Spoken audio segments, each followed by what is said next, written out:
April 15th, 1865. President Abraham Lincoln and his wife, Mary Todd Lincoln, are at Ford's Theater in Washington, D.C.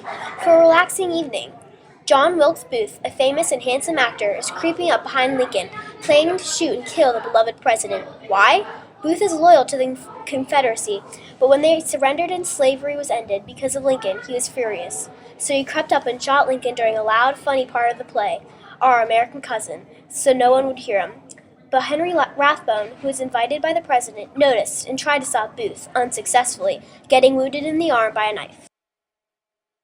After the shooting and after Booth ran off, Lincoln was brought into a house close to Ford's.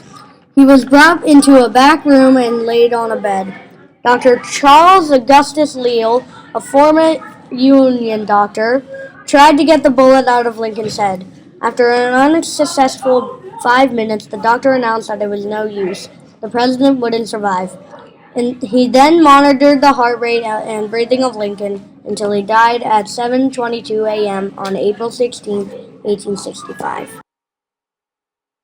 On the same night, Lewis Powell, one of Booth's conspirators, crept into Secretary Seward's home. Seward's son, Frederick, saw Powell coming to his father's room, so he tried to block him.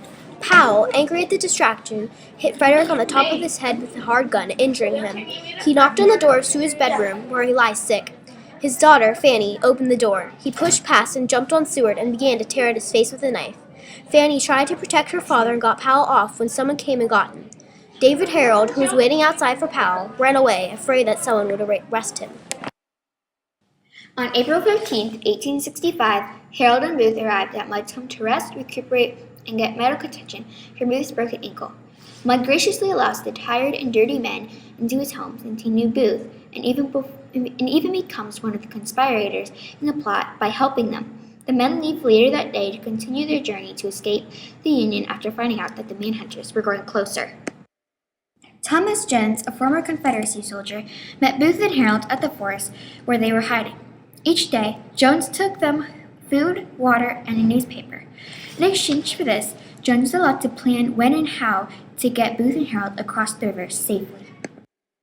Harold and Booth decide to stay at the Garrett's farm, a seemingly kind family, for the night. They sleep in their barn for one night. What they don't know is that Richard Garrett is very suspicious of the men, and the son of Mr. Garrett locks the barn door. There is a big gunfight between Union officers and Booth.